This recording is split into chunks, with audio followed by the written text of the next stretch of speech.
Vas-y, bah du coup, on mate le truc sur le Ku Klux Klan. Donc c'est un vieux documentaire qui est ressorti. Vous savez, c'est la chaîne Documentaire Société qui a tendance à ressortir un peu des vieux documentaires. Souvent, on sait pas trop d'où ça vient. C'est un petit peu, il y a un peu à boire et à manger, etc. Mais du coup, c'est un documentaire qui s'appelle Les enfants du Ku Klux Klan. Donc le résumé, c'est donc aux USA, le Ku Klux Klan, vieille organisation raciste née pendant la guerre de sécession, a de plus en plus de succès auprès des jeunes. Les mécanismes de l'embrigadement sont ici démontrés, certes un peu démonté, certes un peu grossièrement, mais au moins s'entendons dire des choses intelligentes, notamment au sujet du caractère familial de l'organisation, qui attire les adolescents en leur offrant un cadre sécurisant et semblant de responsabilité. Et je pense que c'est, vous vous en doutez, d'où est-ce que je vais en venir avec ça. Quand on avait quand on avait lu l'article sur le mec qui s'est infiltré dans les milices néofascistes, quand je vous parle de l'extrême droite des États-Unis, je vous parle énormément du fait que le KKK n'a jamais vraiment disparu. On a tendance à se dire, oh, c'est un truc de l'époque, à l'ancienne, avec leur chapeau pointu, etc. Mais non, le KKK existe toujours. Il y a toujours des matrices d'organisation familiales, sociales, politiques, etc. qui sont en fait la suite en fait du KKK. Et donc ce documentaire, le documentaire est un petit peu vieux, mais je pense que ça va nous donner aussi une bonne vision de la continuité du KKK quand tu parles du racisme aux États-Unis. Et que quand on parle du racisme aux États-Unis, revenir à l'esclavage, au KKK, etc. C'est pas être caricatural, c'est au contraire être extrêmement actuel. La colonne vertébrale idéologique reste présente, oui, mais même outre la colonne vertébrale idéologique, t'as beaucoup en fait de personnes du KKK qui se sont recyclées dans la promotion de politique du logement qui permettait d'éviter qu'on ait à appliquer trop de critères de lutte contre la discrimination lorsqu'il s'agit de vendre des maisons à des noirs dans certains quartiers. Le KKK s'est aussi beaucoup recyclé dans la politique institutionnelle classique pour mettre en place justement des politiques économiques qui maintiennent justement la population noire dans une situation subalterne. Voilà. Genre la famille Trump, par exemple, oui, parce qu'on rappelle que la famille Trump, qui est une famille de magnats de l'immobilier, etc., refusait de vendre et de louer leurs appartements à des Noirs. Ces adolescents sont en train de jouer un mauvais tour à l'Amérique. Elle pensait être débarrassée du Ku Klux Klan. Il revit, grâce aux jeunes. Hommage, emploi précaire, violence urbaine, tension raciale dans les écoles. Les problèmes de l'Amérique constituent une aubaine pour les dizaines d'organisations qui, aujourd'hui, se réclament du clan. Alors, chômage, tension raciale dans les écoles, etc. En fait, c'est déjà eux qui créent les tensions raciales dans les écoles. Genre, la voix off qui commence à dire « Les tensions raciales sont un élément neutre de la société américaine et le Ku Klux Klan essaye de capitaliser dessus. Genre, ils sont pas responsables des tensions raciales, tu sais. Genre, ils sont pas, concernés par ça. Genre, ils ne créent pas de la tension raciale. Genre, ils ne tendent pas racialement le pays. Non, c'est vraiment, il y a des tensions raciales, on sait pas. Et puis, du coup, ils vont en profiter. Non, mais les journalistes, toujours au poil pour parler de politique. Ces adolescents ne jouent pas à faire la guerre. Ils la préparent. C'est fou quand même. Ça fait plus de 20 ans qu'on alerte sur le fait qu'il y a des groupuscules d'extrême droite qui préparent la guerre raciale aux États-Unis. Oh, mais quand même. Le KKK, c'était à l'ancienne. Maintenant, on a Obama. Notre seul but, c'est de nous défendre et de défendre nos droits constitutionnels de citoyens. Oui, de se défendre. Face au fait que des Noirs existent à moins de 1 kilomètre de chez nous. Je vous parle très très souvent de la Silicon Valley. Et Musk, Peter Thiel, l'autre aussi, là, comment il s'appelle, l'autre con, là, qui est sud-africain aussi. Bref, tout le monde de la tech, toute la mafia PayPal, dont étrangement beaucoup viennent de l'Afrique du Sud d'apartheid. Il y a un truc, en fait, dans l'extrême droite blanche états-unienne. Drôle de coïncidence. Étrangement, beaucoup viennent de l'Afrique du Sud d'apartheid. Et en plus, ils sont racistes. C'est très très bizarre. Mais il y a un truc qui est assez intéressant, et moi que j'avais vu passer un petit peu au moment où ça se répandait, etc. D'ailleurs, il y a Kat Black qui a ressorti sa vidéo de l'époque, qui était une de ses premières vidéos essais, un petit peu une de ses premières grosses vidéo essai qui était sur justement la fascisation des États-Unis et où ça parle de ça. Mais tout leur truc de on doit se défendre car la guerre raciale nous pend au nez, etc. Mais en fait, c'est une idéologie qui vient de l'idée selon laquelle, à partir du moment où les Noirs seront libres, ils ne vont que aller se venger des Blancs. Si les Noirs sont libres, ils feront naturellement ce que nous leur avons fait. Ils vont se venger, etc. Et ça vient en grande partie, en tout cas c'est alimenté en grande partie, oui ça date de la guerre de sécession exactement, par tout ce qui sort de l'extrême droite sud-africaine. Avec notamment ce qui s'est fait avec la fin de l'apartheid. Où à partir de la fin de l'apartheid, les blancs sud-africains, qui étaient du coup tristes que l'apartheid soit fini, ont commencé à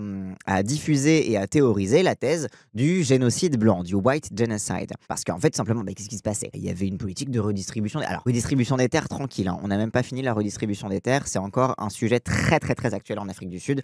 Donc c'est encore un truc jusqu'à aujourd'hui, d'où voilà le fait que voilà, C'est là que ça vient des histoires de ils tuent les fermiers blancs. Exactement, c'est de là que ça vient. Souvent les trucs de un noir a tué un fermier blanc, c'est souvent un cas où en réalité le fermier blanc est un grand exploitant agricole avec beaucoup d'hectares et qu'en réalité sa parcelle a été redistribuée à d'autres familles qui en ont été privées historiquement. Le blanc ne le supporte pas, il attaque le mec se défend et le blesse, voire le tue, etc. Donc c'est très généralement une histoire de légitime défense parce que le blanc veut pas lâcher sa terre, que le gouvernement a dit non, tu la rends, c'est bon, on leur a déjà spolié suffisamment longtemps. Et donc en fait tout ça vient en fait, dès qu'il y a des trucs où il y a un blanc qui meurt, parfois c'est même pas la faute d'un noir, mais il dit c'est la preuve du génocide blanc, c'est la preuve que comme on vous l'avait dit, comme on vous l'avait prédit, les noirs se vengent sur les blancs, car ils ne sont que violence, etc., et que l'homme est un loup pour l'homme, et que du coup c'est nous qui devons diriger, parce que nous avant tout, etc., parce qu'on défend les nôtres, bref, voilà. Tous les trucs un petit peu, mentalité tribale, que vous connaissez en fait de l'extrême droite, de moi d'abord, ma famille d'abord,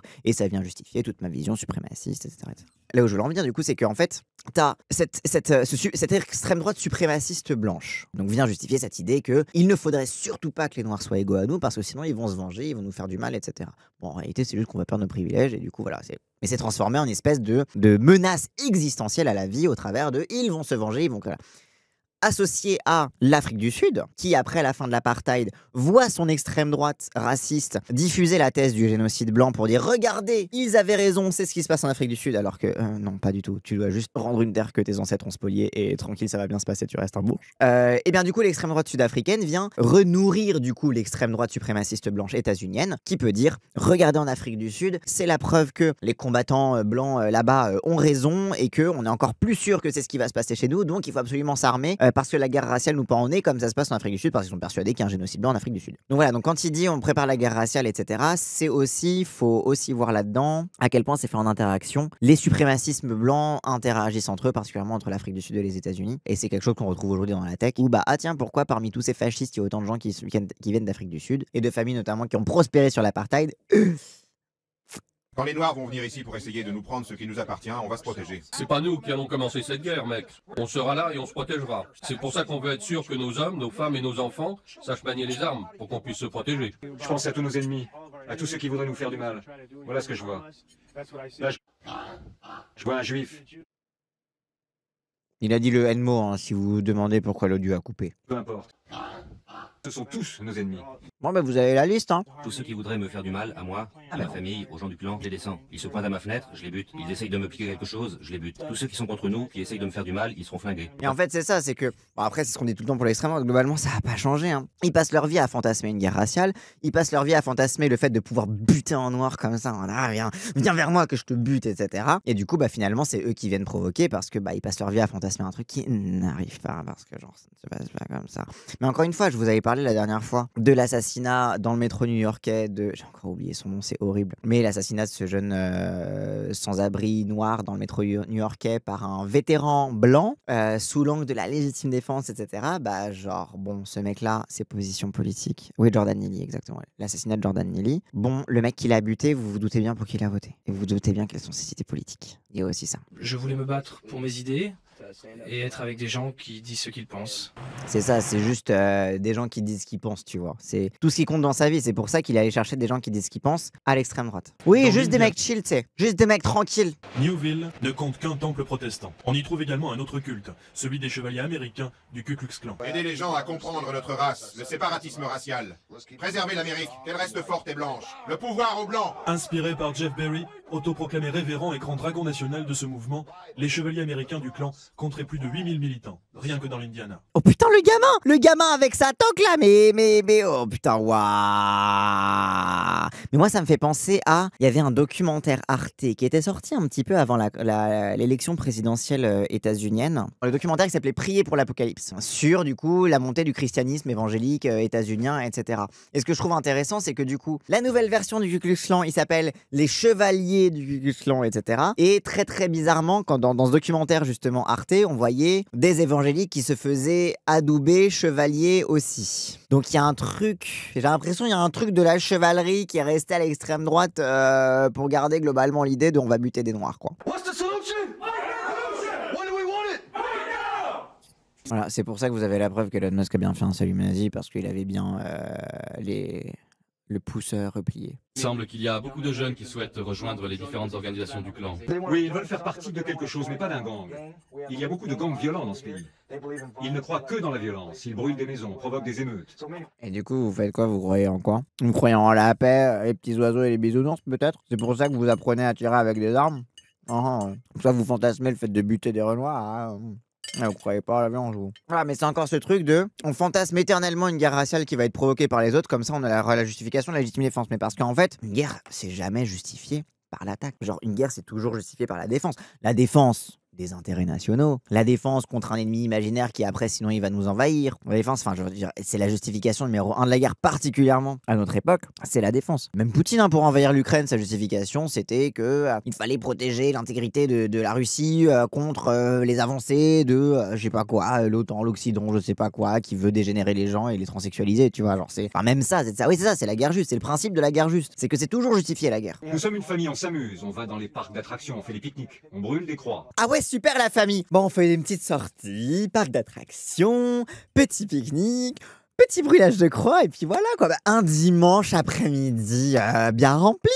On est une famille comme les autres. Ouais. On est simplement des Américains moyens qui ne brûlent pas une petite croix à la fin de la journée, quoi. Non, c'est pas ça que font les familles normales. Et oui, et on n'oublie pas les petits chamallows sur la croix brûlée pour finir dans la douceur et la bienveillance. Et on chante des chansons aussi un petit peu militaires. Quand on fait un meeting, on rencontre des gens qui partagent nos idées. Les couples se sont formés le jour de lynchage, oui. Des gens ont créé des liens d'amour sur le fait de lyncher des noirs. Encore une fois, je vous conseille sur la chaîne de Wissam son interview de Norman Ajari, qui est hyper intéressante, et où Norman Ajari, notamment un petit peu voilà, sur le racisme, etc. Voilà, vous en doutez, hein, c'est la chaîne de Wissam. Et puis Norman Ajari, quoi. Mais où il parle vraiment de la spécificité de la négrophobie, quoi. Genre, c'est le truc de... Il y a un truc particulier, que notamment, il en parle sur l'esclavage, qu'il n'y a que pour les noirs qu'on a créé le concept qu'on fasse violer les esclaves entre eux pour faire naître des enfants et que les enfants soient esclaves. Et que genre, en mode vraiment il y a un truc spécifique dans l'histoire raciale vis-à-vis de la négrophobie, etc. Et qu'on retrouve, voilà, qu'on retrouve dans la matrice même des États-Unis, quoi. Un bébé esclave, il expliquait que les bébés esclaves d'habitude ça compte pas parce que c'est une charge. Oui, c'est ça. Quand j'étais jeune, on pouvait se payer une bande peinard. Maintenant, si un blanc a le malheur de tabasser un crime raciste. À cause de ces lois, le clan a dû changer. Genre c'est vraiment l'Amérique dégénérée fin de race. Hein. Et il y a beaucoup de jeunes qui essayent de vous contacter. Pendant la semaine, le téléphone n'arrête pas de sonner. On reçoit entre 80 et 150 appels par jour. Beaucoup sont trop jeunes pour faire vraiment partie du clan. On les envoie dans notre organisation de jeunesse, comme ça ils s'intègrent et à 18 ans ils peuvent devenir membres à part entière.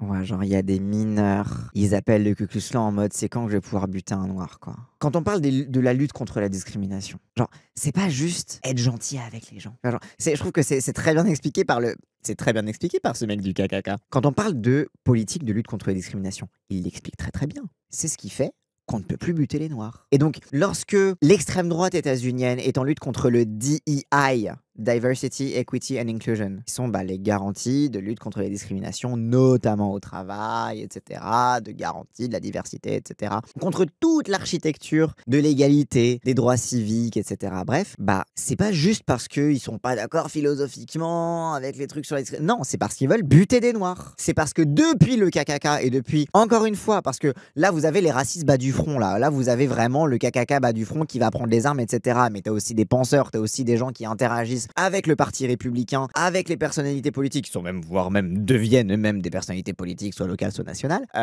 Mais ces personnes-là, quand ils parlent d'arrêter les trucs de wokisme, de machin truc, etc., c'est parce que eux, foncièrement, ils ont conscience que ces lois-là, c'est ce qui font que maintenant, quand ils butent un noir, ils vont en prison. Alors qu'avant, ils pouvaient le faire tranquille, on faisait un pique-nique et on tombait amoureux. Donc c'est aussi pour ça que, que tout ce qui se passe en ce moment avec Trump, c'est historique pour le KKK. Parce que c'est enfin une opportunité pour eux de faire avancer finalement la cause de pouvoir lutter dans la rue, quoi. La lutte contre les discriminations et tout ça. Mais c'est pour ça que voilà, encore une fois, quand on parle de lutte contre les discriminations, c'est pas un truc de être gentil avec les gens. C'est à proprement parler, protéger matériellement et physiquement les personnes. C'est pour ça que souvent, c'est un peu... Parce que souvent, et même souvent, ça a eu tendance à être réduit, notamment par le PS, les libéraux, etc. Non, mais il faut lutter contre les discriminations parce que la diversité, c'est bien. Et parce qu'en fait, la diversité nous permet de libérer notre potentiel. Enfin, tu sais, c'est un petit peu l'intégration capitaliste de la lutte contre les discriminations. Non, la lutte contre les discriminations, c'est simplement la lutte pour la protection universelle de toute personne, en fait. C'est ça. Et en fait, c'est pour ça que c'est c'est autant rageant de voir les discrets, faut lutter contre les discrets, voilà, le sujet discret, il faut parler de ci et ça, etc. Et souvent, c'est souvent un peu réduit en moi, c'est les discrets, quoi. Non, c'est pas les discrets, c'est la condition de vie des personnes, en fait. Antiracisme moral, bah oui, mais antiracisme moral, anti-LGBT-phobie morale, c'est pour tous les sujets où il s'agit de suprémacisme. On parle d'homophobie, de transphobie, il s'agit de suprémacisme hétérosexuel. On parle d'antiracisme, il s'agit de suprémacisme blanc. Quand on parle de validisme, il s'agit de suprémacisme valide, ou plus enfin d'eugénisme, etc. Enfin, vous appelez ça comme vous voulez. C'est une lutte contre ce suprémacisme, la lutte contre la discrimination. C'est pas juste, oh là là, faut être gentil avec les gens. Mais ça a été réduit comme ça par les libéraux qui essaient de faire coïncider le fait que fondamentalement, bon, c'est vrai que le racisme, moralement, c'est pas bien,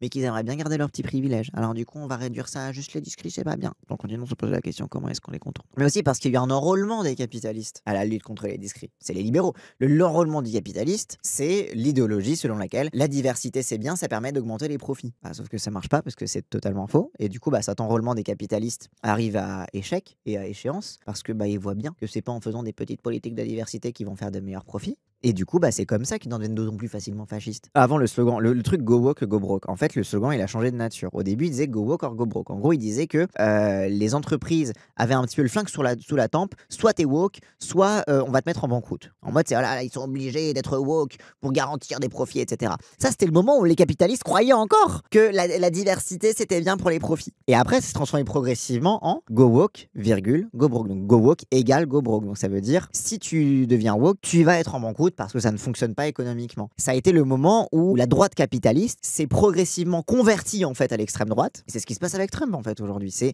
tous les trucs contre le DEI, on est allé trop loin, les excès du wokisme, etc. C'est simplement que en fait à partir du moment où ça nous ramène pas la thune qu'on nous a promis que ça nous ramenait, en fait on peut retourner à les buter parce que nous servent à rien. Ça date de quand ce changement? Moi je me rappelle que la première fois que j'ai vu Go Woke égale Go Broke, c'était 2021, un truc comme ça. Mais encore une fois, c'est un switch que j'ai vu dans le discours de l'extrême droite, tu vois. C'est-à-dire que le discours d'extrême droite, c'était plus vous êtes menacés par le lobby woke, c'est le lobby woke va vous mener à votre perte. C'est au moment où Bud Light, en effet, t'as raison, tu as tout à fait raison, Astrogate, le switch où c'est passé de Go Woke or Go Broke à Go Woke égale Go Broke, ça a été en effet le harcèlement de Budweiser avec la collaboration entre Bud et Dylan Mulvaney, qui est donc une influenceuse trans sur TikTok, et qui a fait une collab avec Bud, où ils ont mis sa tête partout, etc. Et que du coup, tout le monde a dit, que tout le monde a commencé à boycotter, à vider leurs canettes, à saccager les rayons dans les magasins, et trucs comme ça, etc. Et Bud a en effet reculé. Et donc, ils ont eu une première victoire massive en réussissant à faire reculer Bud sur Dylan Mulvaney. Et à partir de là, c'est à peu près à ce moment-là que le switch s'est fait de si tu go woke, tu go broke. Regardez la preuve, Bud Light, ça a pas marché. Quand il y avait des vidéos de fachos américains qui tiraient au flingue sur des canettes. Exactement. Ce qui fait techniquement un achat pour Bud. Donc Bud a gagné en thune en fait. Après, oui, bon, bref. Ça a fait un bad buzz, etc. Voilà. Mais bien sûr, ils sont restés dans le top vente. Économiquement, ils n'ont pas perdu. C'est symboliquement qu'ils ont perdu. Et c'est surtout que l'extrême droite a réussi à faire croire à l'entièreté d'Internet qu'ils avaient gagné. Et c'est comme ça qu'ils ont pu transformer Go Woke or Go Broke en Go Woke égale Go Broke, et qu'ils ont pu faire ce switch qui après va servir à enrôler les capitalistes dans l'extrême droite, de dire vous voyez, ne faites surtout pas comme Bud. Oui, alors qu'en réalité c'est plutôt Go Woke et get bullied by us parce que we are too transphobic and racist and tout ce que tu veux quoi. Mais ce qui s'est passé au niveau de la rhétorique, ça a été naturellement, évidemment, ça ne pouvait pas marcher d'afficher une trans. Donc voilà, c'est bien la preuve. Le clan se veut rassurant. Il ne serait qu'un foyer chaleureux, une grande famille, surtout pour les jeunes. À 16 ans, Marie y a cru et a suivi les hommes du clan. À 24 ans, Marie leur a tourné le dos. C'est une repentie. Elle en a gardé la marque C, A et B, les initiales de Fraternité chrétienne et arienne. C'est pas mal vu le KKK aux États-Unis. C'est mal vu pour l'optique. Évidemment, c'est des méchants. On nous a appris dans les cours d'histoire qu'ils étaient méchants. Mais ça continue d'exister, ça continue d'avoir des ramifications absolument partout. Et t'as plein de familles qui sont encore embrigadées, matrixées là-dedans. Et en réalité, ils ont encore un réseau immense aux États-Unis. Voilà. Ils donnent le sentiment d'une famille, d'appartenir enfin à quelque chose. Avec les mômes, ils opèrent comme ça. Et ça, c'est un truc sur l'embrigadement sectaire. C'est que tu vas répondre à un besoin d'identité de quelqu'un qui est en quête d'appartenance. Ça, c'est vraiment le truc tout bête. Et c'est la base de la faiblesse sur laquelle ce genre de mouvement sectaire, violent, etc. se place en prédation. C'était sur TikTok, Yennefer, trucmuche, la LV Pizza. C'est une meuf trans qui fait des TikTok et qui parle de trucs, enfin qui fait souvent de la vulga sur les questions trans, etc. Mais aussi, elle a fait un TikTok récemment là-dessus. Elle avait maté un documentaire. Non, c'était un Ça commence aujourd'hui, qui croisait les paroles de différents radicalisés, donc notamment de quelqu'un qui avait été suivre Daesh, quelqu'un d'autre qui avait été embrigadé dans les groupuscules violents d'extrême droite, etc. Et les points communs entre ces témoignages, c'était une quête d'identité, un isolement et un besoin d'appartenance. Et que en fait tous les trucs finalement qui amenaient à ce genre de radicalisation, en fait, qui sont à proprement parler sectaires, parce qu'en fait c'est des techniques sectaires, on retrouve aussi ça dans les sectes, etc. C'était toujours sur ce même genre de truc. Et du coup, encore une fois, désolé, je fais le lien entre le néolibéralisme et le fascisme, mais qu'est-ce que c'est que le propre du néolibéralisme, si ce n'est de t'enlever la capacité à déterminer ta propre identité, puisque ton identité ne doit être que dans la consommation, et de détruire ta capacité à faire corps et à faire société, puisque c'est l'atomisation des individus qui doivent tous consommer. Donc le capitalisme crée cette atomisation, cette perte de sens, cette perte de commun, qui va faire que c'est parfait pour l'extrême droite, ça va être un super vivier de recrutement par les milliers. Et d'où, du coup, l'extrême droite qui prolifère dans le petit monde de la France pavillonnaire où tout le monde vit dans son petit coin. Bah oui, parce qu'en fait, tout le monde vit de façon totalement, isolée et paranoïaque les uns des autres et en perte totale d'un sentiment d'identité. Et du coup, ta vie entière est une quête d'identité parce que c'est quelque chose d'existentiel, l'identité. Tu as besoin de savoir, ne serait-ce que pour interagir socialement, pour qu'il y ait interaction, il faut qu'il y ait inter. Et donc, il faut savoir qui tu es et à qui tu parles, dans quel contexte, etc. Bref, there is no society. Exactement, Margaret Thatcher. Il n'y a pas de société, il n'y a que des individus et des familles. Question de faire ministère de l'identité nationale. Mais non, je veux une garantie universelle et républicaine de l'identité. Ça sert à rien de définir l'identité nationale. C'est quoi l'identité nationale? L'identité nationale, c'est ce qu'on en fait collectivement.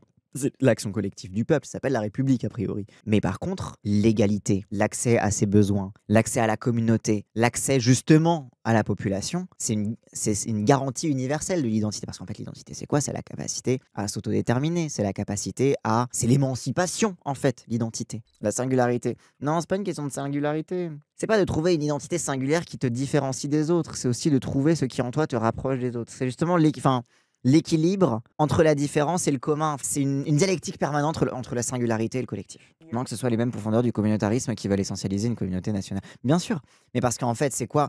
Qu'est-ce qu'ils identifient comme danger dans le communautarisme?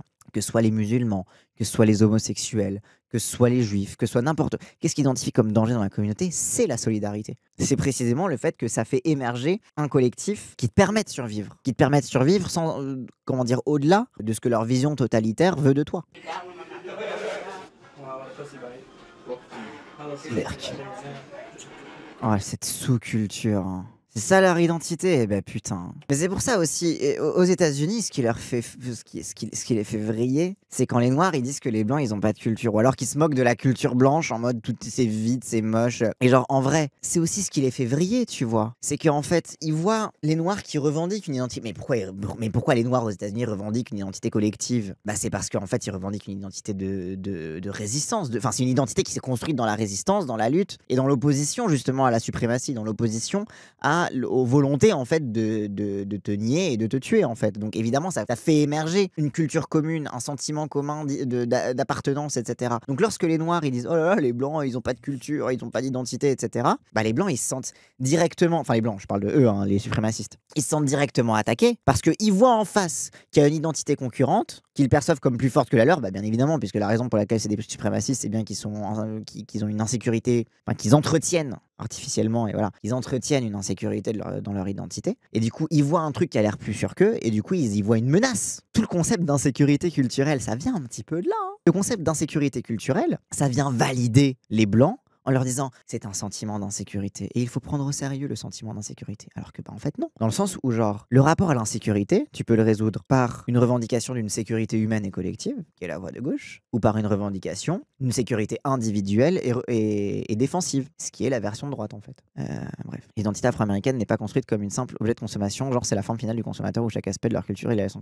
Oui aussi, c'est vrai que c'est aussi lié à la contre-culture, c'est aussi lié à un rapport qui n'est pas capté, d'où l'importance, je pense, du concept d'appropriation culturelle dans la jeune génération un petit peu libérale, classe moyenne, qui commence un petit peu à essayer de réfléchir de façon antiraciste au monde, tout en ayant conscience que le capitalisme est en train d'absorber ce qui fait la fierté de leur culture. C'est pour ça que l'appropriation culturelle est aussi importante. Quand je parle d'appropriation culturelle, c'est pas au sens de l'appropriation économique, mais plutôt du truc de ah là là, les Blancs qui mettent des dreads, etc. Oui, un peu le truc. Je vous parle du truc plus la réduction un peu cliché du discours sur l'appropriation culturelle en ligne, qui n'est pas la théorie sur l'appropriation culturelle, qui est de priver économiquement les populations d'une qui crée une culture du bénéfice de cette culture. Je vous renvoie encore une fois à ce qu'a pu dire Norman Ajari sur l'appropriation culturelle dans le live de Wissam. Mais d'où la crispation sur l'appropriation culturelle, c'est qu'il y a aussi une conscience que le capitalisme n'est qu'une machine à récupérer et à vider du sens en fait les cultures, les représentations, toutes les contre-cultures qui sont construites dans le fait d'être chassé de la société normale, d'être chassé du pouvoir économique,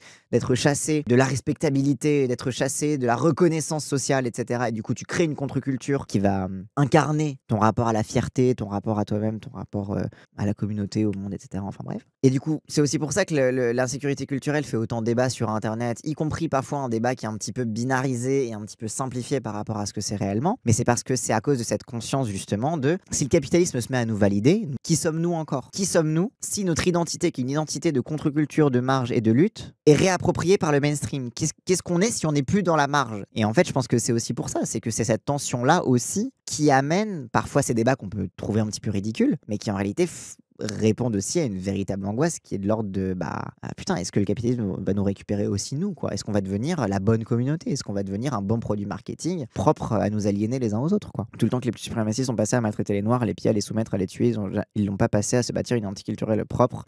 Leur histoire, c'est à peu près seulement l'histoire d'une sauvagerie qui a spolié et occupé une imposture. Et oui, c'est un peu ça, hein. Mais c'est le rapport des suprémacistes à l'identité. Leur seule façon d'en trouver une, ou plutôt qu'à défaut de trouver une identité, parce que bon, blanc, qu'est-ce que ça veut dire? À défaut de trouver une identité, ils peuvent au moins détruire celle d'en face, pour au moins régner sans partage sur cette terre vide et désolée. C'est un petit peu, c'est un truc que j'avais cité dans mes mémoires de recherche sur les théories de la paix. C'est une vision qui vient, je crois, des guerres puniques, je sais plus exactement. Ils firent un désert et ce désert, ils le baptisèrent paix. C'est l'idée de la paix comme de régner sur un désert. C'est-à-dire tu détruis tout et tu dis c'est bon, c'est la paix. Ouais, mais du coup tu règnes sur quoi exactement? Sur un désert. Tu règnes sur rien du tout. Et en fait c'est un petit peu ça. Le rapport des suprémacistes blancs à l'identité, c'est ça. C'est de créer un désert et de le baptiser paix. Ou de le baptiser identité, enfin comme vous voulez, quoi. Ça c'est la paix, c'est ça la paix de Carthage, la paix carthaginoise, exactement. Elle s'appelle Alicia, elle habite en Virginie. Et tu lui as parlé de tes activités au clan? Non. C'est un secret? Oui, je vais pas le gueuler sur les toits. Ma mère est au courant et c'est tout. Vous avez trop de liberté, pas assez de liberté?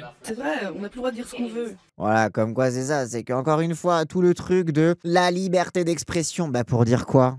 Oui, dès que Musk il a remis la liberté d'expression entre guillemets sur Twitter, tu pouvais dire le N-mot. Tu pouvais harceler les trans en toute impunité. Par contre, les trans, ils pouvaient plus dire que t'étais cis. Ah bon, le problème, voilà, c'est pas qu'on peut plus rien dire, c'est qu'on peut plus dire les trucs qu'on voulait dire, on peut plus dire les trucs racistes qu'on voulait dire, quoi. Bref, mais encore une fois, c'est encore une obsession, c'est pour ça.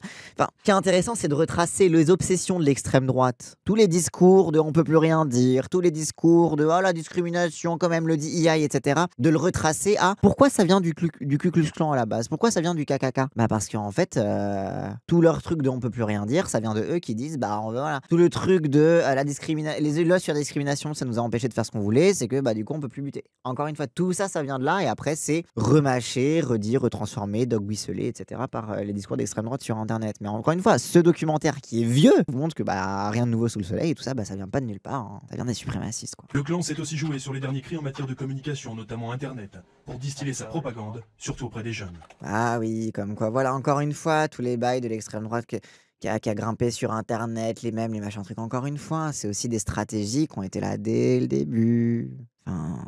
Franchement, ce documentaire, il est hyper intéressant parce que franchement, tu remets en perspective, t'es en mode ok, d'accord, en fait, tout ce qui arrive aujourd'hui n'est qu'une conséquence de tout ça, quoi. Globalement, rien n'a changé. C'est vraiment la même structure que les docus qu'on voit aujourd'hui sur l'extrême droite états-unienne et sur les groupuscules fascistes états-uniens, quoi. Le truc de oh là là, on amène la caméra dans une réunion, oh là là, ils font encore des saluts nazis, comme c'est bizarre, on va interviewer quelqu'un qui est déradicalisé, et puis après, oh là là, les petits jeunes qui disent oh mais c'est pas notre faute, on peut plus rien dire, et puis après tout on s'emmerde, et puis après, regardez, ils utilisent les nouvelles technologies de l'information et de la communication, les NTIC, comme Internet. Mais même aujourd'hui, on dit encore utiliser les nouvelles technologies. Si ça a changé, ils sont devenus majoritaires. Oui, mais les méthodes, non, les méthodes n'ont pas changé, c'est bien qu'elles sont gagnantes, on va dire. Les mouvements racistes tournent autour des écoles et des petites villes à la recherche des enfants marginalisés. Ceux qui ne sont pas dans l'équipe de football ne font pas partie d'une association d'élèves. Les excluent en quelque sorte. Ils ciblent particulièrement les jeunes issus de familles éclatées. Ils viennent les voir et leur proposent une famille. On entend beaucoup le mot famille dans ces mouvements racistes. Ils leur disent « On te veut dans notre famille, nous serons ta famille ». Voilà, encore une fois, ouais, c'est ça, il y a de la transcendance à aller chercher les incels. Oui, c'est exactement ça. C'est vraiment, encore une fois, c'est ce truc de recrutement, des gens qui sont en perte d'identité, en perte de sociabilité, etc. Donc encore une fois, la stratégie de l'extrême droite sur les incels, c'est juste une redite de comment ils faisaient pour aller chercher les petits gamins qui avaient rien à foutre de leur vie, quoi. Mais aussi parce que classe populaire, ouvrière, aucun débouché dans la vie, du coup t'es en mode bon ça sert à rien d'aller à l'école, tu sèches, tu vas fumer, et puis après un mec qui dit bon tu veux pas faire quelque chose de ta vie, tu dis oh là là c'est peut-être un rôle modèle, c'est un peu le père que j'ai jamais eu. Enfin, ça c'est le même principe sectaire quoi, mais c'est le même les incels aussi c'est un principe sectaire, enfin c'est bref. Encore une fois quoi, c'est ça oui, processus de radicalisation c'est toujours le même globalement. La recherche d'enfants en fragilité c'est également un procédé de prédation, oui. Ils proposent une famille. Ensuite ils disent tu nous es précieux. Et ces jeunes personnes ne leur disent jamais ça. Puis ils disent on a quelque chose pour toi, des responsabilités. Et si tu travailles bien, tu pourras évoluer, prendre de l'importance. C'est ça, on te promet une forme de méritocratie quelque part. C'est que le monde capitaliste te dit globalement, t'as beau travailler comme tu veux, t'auras aucun débouché parce que tu vis dans un endroit qui est désindustrialisé, où il n'y a plus de boulot, le chômage, etc. Enfin bref, tous les trucs que vous connaissez. Et du coup, en fait, ce que t'offre cette communauté-là aussi, c'est une promesse de méritocratie. C'est si tu bosses et que t'es sérieux, contrairement au monde extérieur, tu auras ta chance. Si tu bosses sérieusement, tu monteras. On te propose, en fait, on t'offre ce que la société ne t'offre pas. Oui, c'est ça, c'est vraiment une manipulation crasse, quoi. Mais ça vient remplir un vide et un besoin qui est lié, encore une fois, le capitalisme. Plus de responsabilité. Oui, et aussi, oui, surtout la reconnaissance. C'est très très vrai ce truc de la reconnaissance. La reconnaissance d'une figure familiale, paternelle, etc. Encore une fois, tu vois. Et encore une fois, le problème, c'est comment dire ? Le problème, c'est pas qu'une communauté se crée pour se trouver un sentiment d'identité. C'est comme ça que les contre-cultures se créent aussi. Les punks queer qui séchaient l'école pour aller faire de la musique, traîner, faire des conneries, etc. Ils trouvaient aussi un sentiment d'identité. Sauf que la raison pour laquelle c'est une radicalisation, c'est que tout ça, ça va être au service d'une idéologie de guerre raciale, d'une idéologie de violence, d'une idéologie de haine et de destruction, en fait, d'une idéologie nihiliste.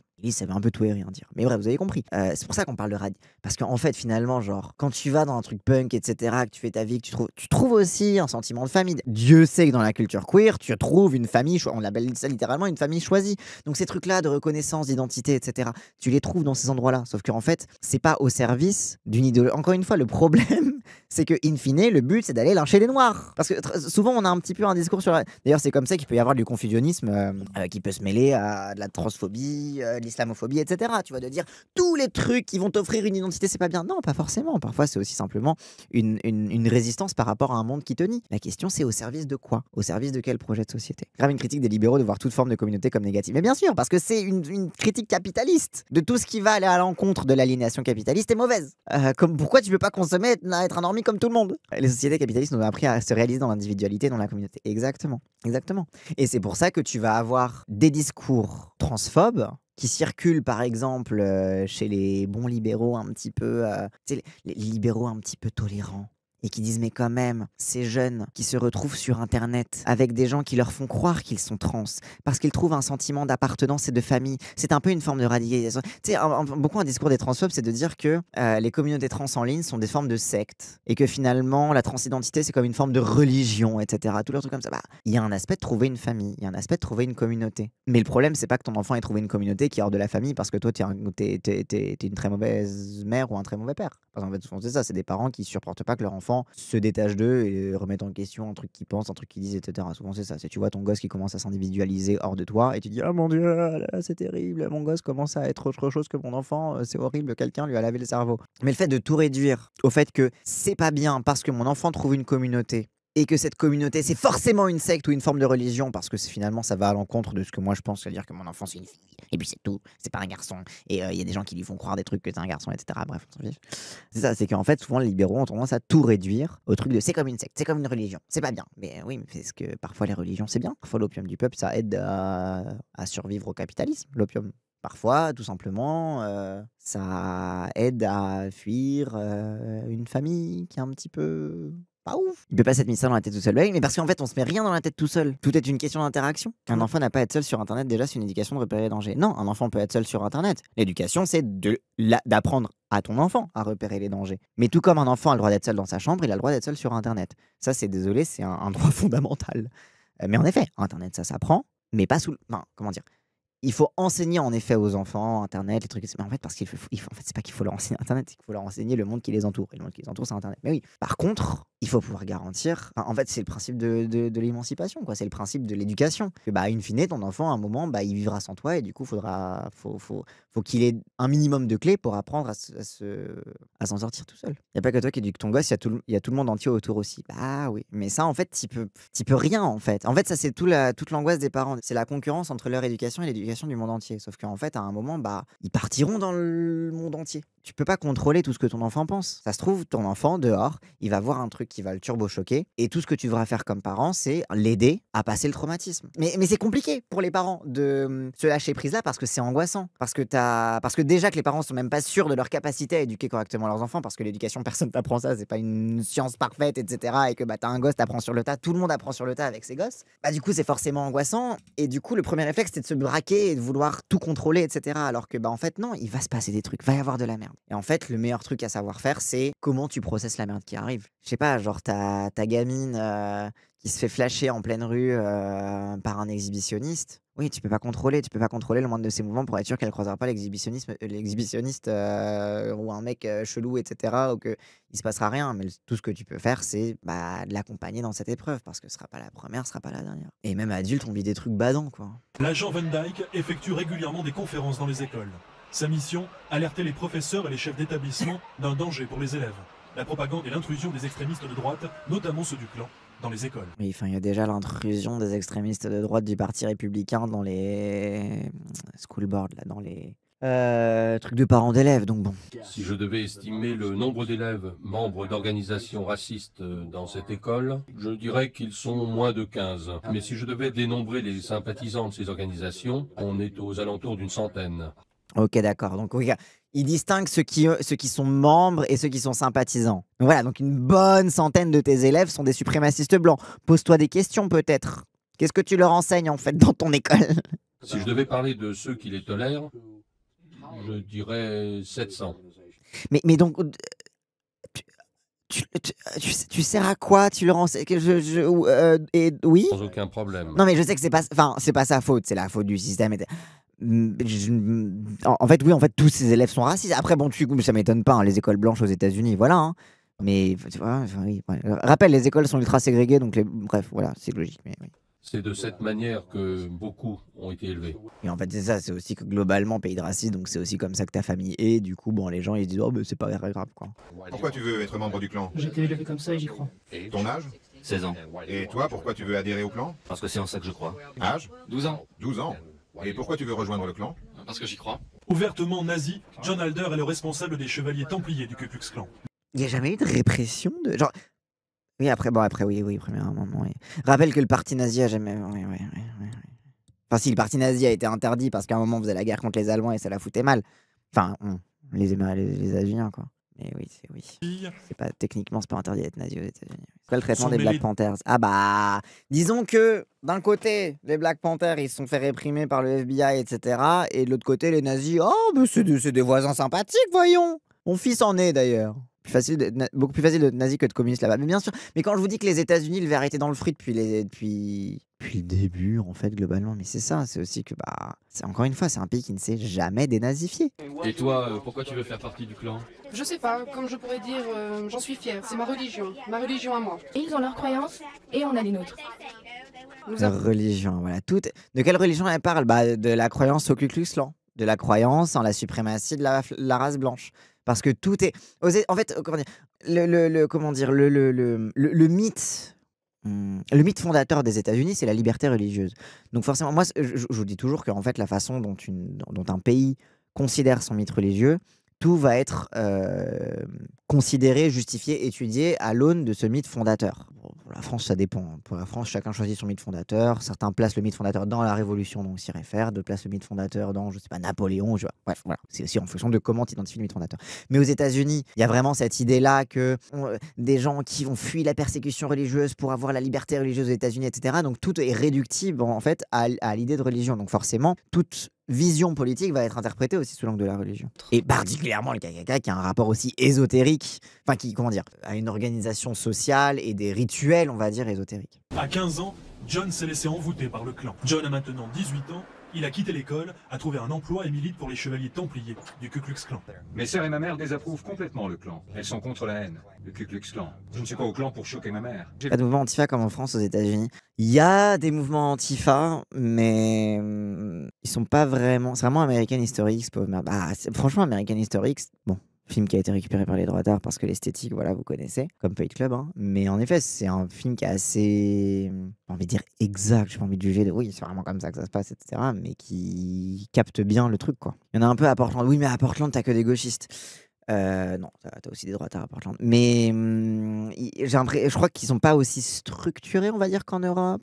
Ancrés historiquement. Il y a eu un Black Bloc sous Obama, mais ça a été réprimé. Oui, en fait, la répression est quand même à un autre level. Et je pense aussi, historiquement, la répression des Black Panthers, des trucs comme ça, a tué aussi dans l'œuf toute idée et potentialité d'organisation, qu'elle soit paramilitaire, armée, etc. Enfin, dommage, ils avaient une sacrée histoire anarchiste syndicaliste. Bah, je pense que c'est précisément parce qu'ils ont cette sacrée histoire qu'elle a été réprimée aussi, quoi. Il y a eu quand même une répression assez active de toutes les organisations contre, anticapitalistes, etc. C'était très bien structuré, mais ça s'est pété la gueule. Ouais, okay. Quand j'ai vu ma sœur, c'était au téléphone. Elle m'a annoncé qu'elle se mariait avec un juif. Elle a fini par me raccrocher au nez parce que je lui ai dit que je ne voulais pas entendre parler de ce mariage. Ce mariage, c'est un crime racial. Épouser un juif ou même coucher avec, c'est un crime. Elle a fini par me raccrocher au nez quand je lui ai dit ça.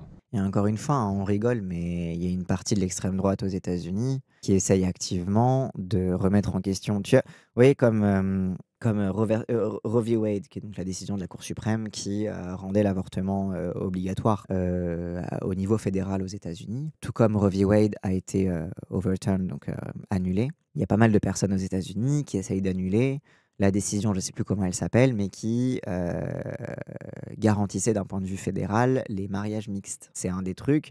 Vous prenez, comment dire, vous prenez l'avortement obligatoire, non, le droit à l'avortement obligatoire, pardon, qui rendait le fait que tous les États doivent garantir le droit à l'avortement, pardon. Mais il y a pas mal de personnes, et notamment ça fait partie des projets de la Fondation Héritage, le fameux projet 2025, la Heritage Foundation, etc.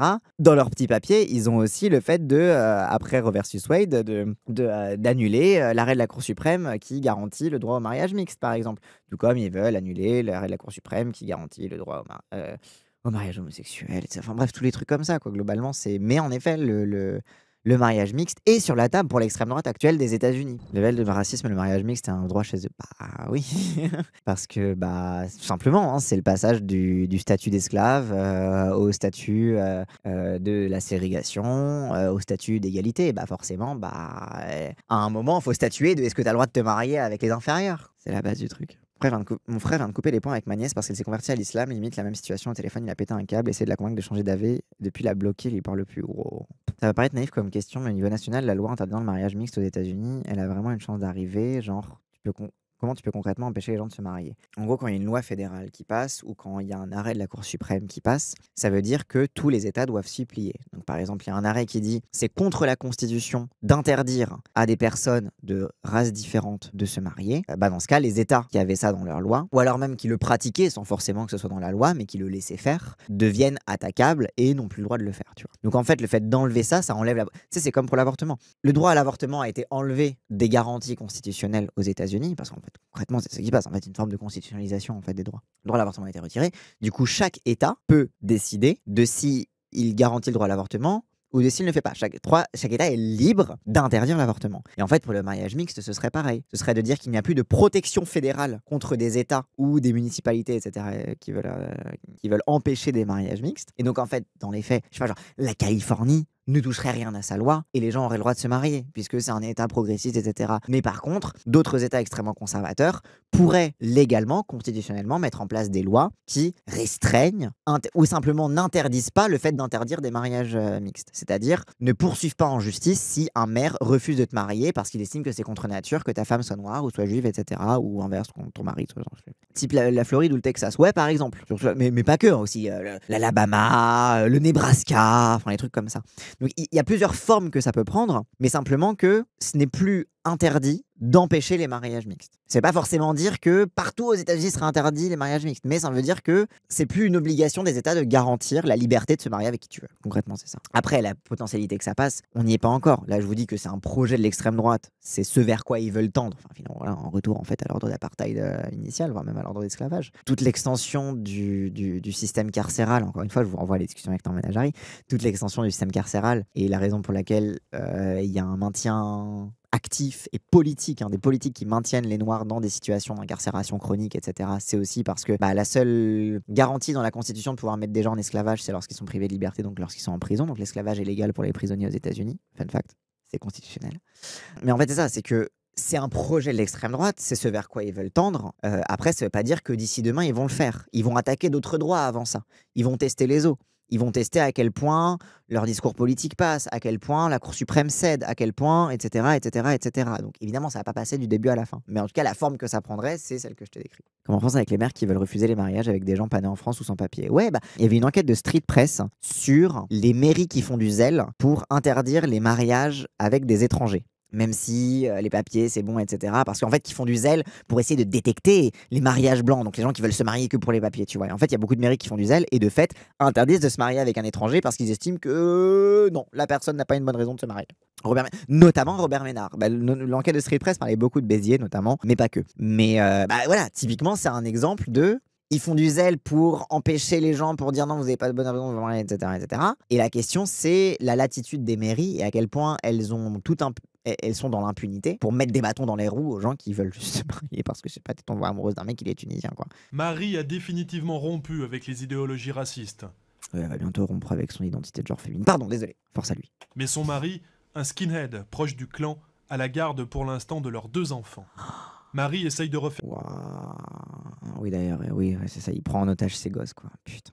Elle vient d'avoir un bébé avec un autre homme, un métis. Ma fille aînée m'a dit « Pas question que tu aies un bébé noir ». Je lui ai demandé pourquoi. Elle m'a dit « Les vraies mamans blanches ne font pas ça ». Bah oui, parce que non seulement, parce qu'en fait, le mec qui kidnappe les enfants, il fait pression en les gardant, etc. Mais aussi parce que des enfants, c'est des petites têtes à endoctriner dans la suprématie blanche, quoi.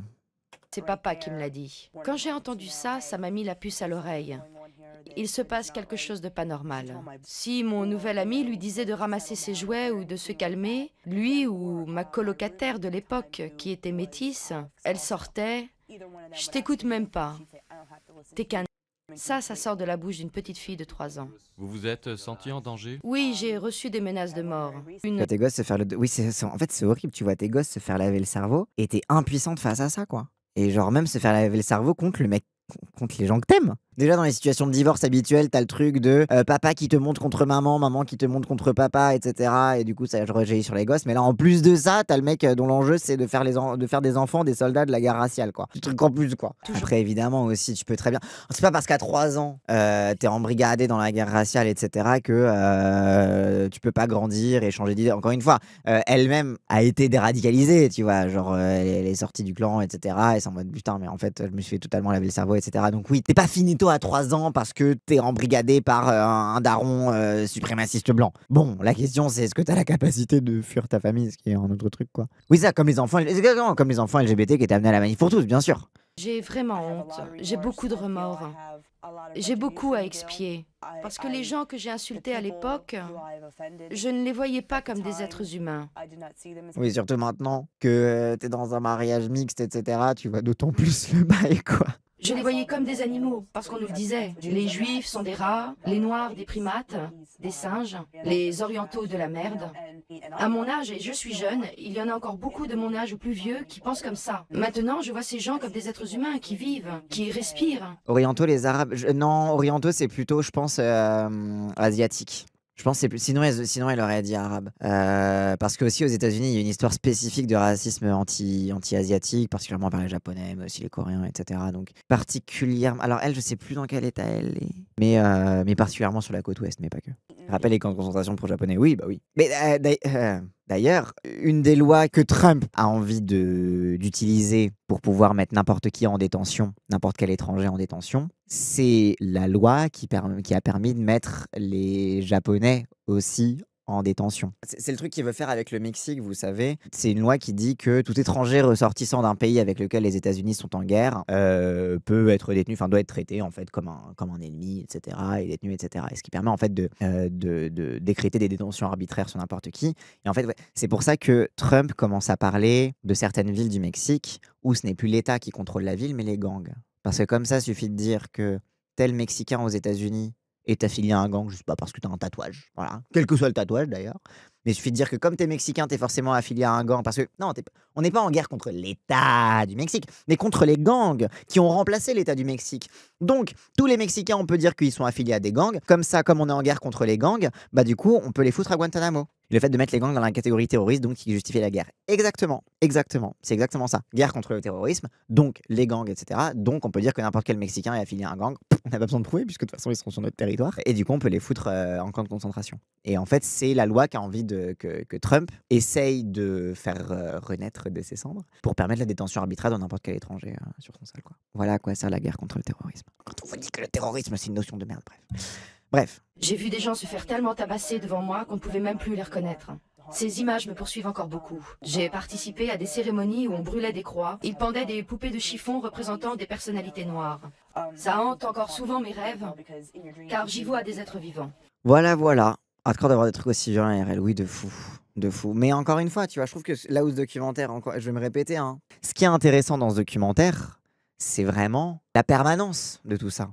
C'est qu'en fait, le truc de... Enfin, genre, je sais pas, genre, il y a une espèce d'illusion collective de non, mais le Ku Klux Klan, ça a été fini dans les années 70, c'était finito. Bah non, en fait, ils ont continué d'exister, en fait. Encore aujourd'hui, ils ont encore des réseaux un petit peu partout. Et aujourd'hui, l'extrême droite qui est au pouvoir aux États-Unis, bah, c'est les mêmes, en fait. Et c'est aussi ça qui est percutant. Encore une fois, les mêmes techniques de recrutement, le fait d'être sur Internet dès le début, la masse de gosses dans des endroits entièrement blancs qui sont sympathisants, adhérents, etc., qui rentrent dans ces trucs-là, etc. Tout le fantasme de guerre raciale, les liens que je vous ai dit avec l'Afrique du Sud aussi, hein. Donc voilà quoi. Et voilà, le rapport à la religion, le rapport à tout ça. Hop, et avant de partir, n'hésitez pas, si cette vidéo vous a plu, à liker, commenter, partager comme d'habitude, ça aide à faire tourner l'algorithme. Et si vous voulez me soutenir financièrement, n'hésitez pas à cliquer sur le lien Stream Elements qu'il y a dans la description de cette vidéo. Allez, cette fois je vous laisse.